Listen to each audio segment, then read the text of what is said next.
Finding a therapist, it can feel like this huge, super important, and honestly, really confusing search, right?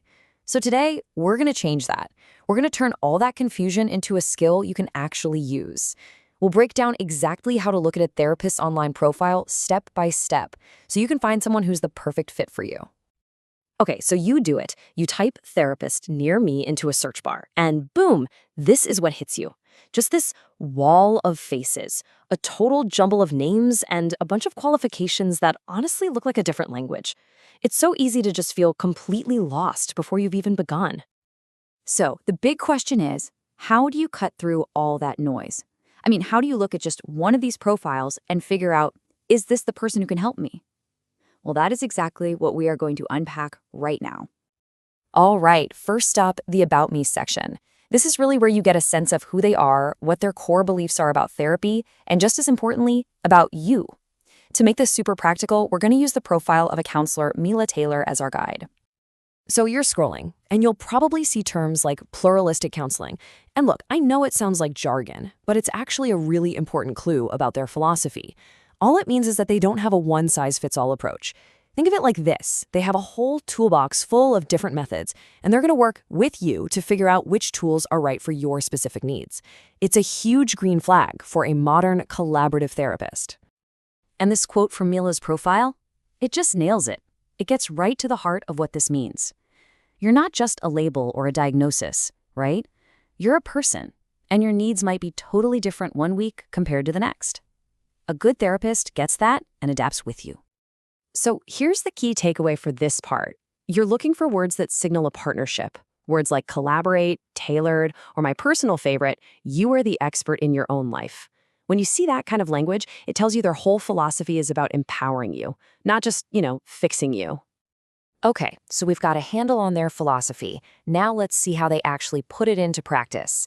This brings us to what I like to call the toolkit.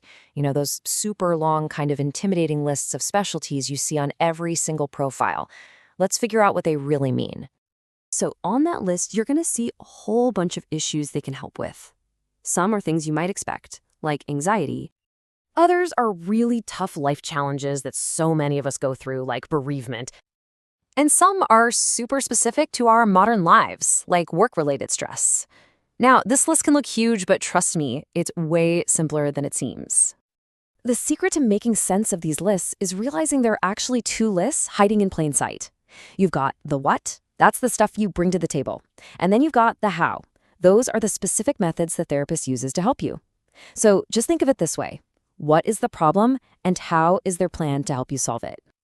All right, philosophy, check. Toolkit, check. But how do you know they're legit? Really legit. That's where all those letters and acronyms after their name come in. Let's make sense of that alphabet soup. So you'll spot things like BACP, or in our example, COSK. These are not just random letters. They're super important. They stand for major professional organizations.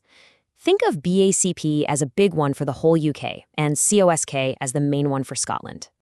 And why should you care about this? Well, because these organizations are basically your safety net.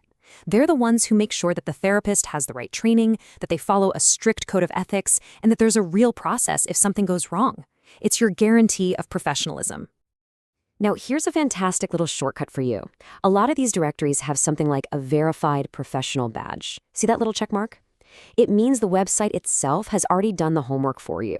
They've checked the credentials and confirmed their membership. It is such a simple but really powerful sign you can trust. Okay, now for the part that can honestly make or break the entire thing. The practical stuff. The logistics. Because let's be real, a therapist could be the absolute perfect fit on paper, but if the logistics don't work for your life, it's just not going to happen. First up, and it's a big one, the cost. It should be right there, clear as day. In this case, it's £60 for a session. Then you've got the session length, 50 minutes. That's pretty much the standard, what people often call the therapeutic hour. And definitely don't skip over the cancellation policy. Here, you need to give 48 hours notice. That is a really important detail to know before you book anything. And finally, what are your options? Can you see them in person, or is it online only? If it's online, what platform do they use? And so important, Do they speak your language? All these little details are what help you figure out if this person can actually, practically fit into your real life. Okay, so let's recap. You've decoded their philosophy, you understand their toolkit, you've checked their credentials, and you've nailed down the practicalities. You have done all the research. Now comes the final and maybe the most important step, actually reaching out.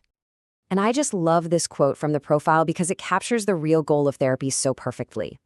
Look, it's not about becoming dependent on someone forever. It's about giving you the skills to become your own future therapist. That right there, that's what a great partnership should be all about. So how do you start? It's actually pretty simple. Most therapists will offer a free short introductory call. And just to be clear, this is not a therapy session. It's a vibe check. That's it. It's your chance to ask a few questions, get a feel for their personality, and just see if you click. After that one little chat, you'll have a much better idea if it's the right fit for you. So you see, after breaking it all down like this, the real question isn't just, how do I find a therapist? It's, how do I find the right support to help me grow? It's about making an investment in yourself and getting curious about who you could become.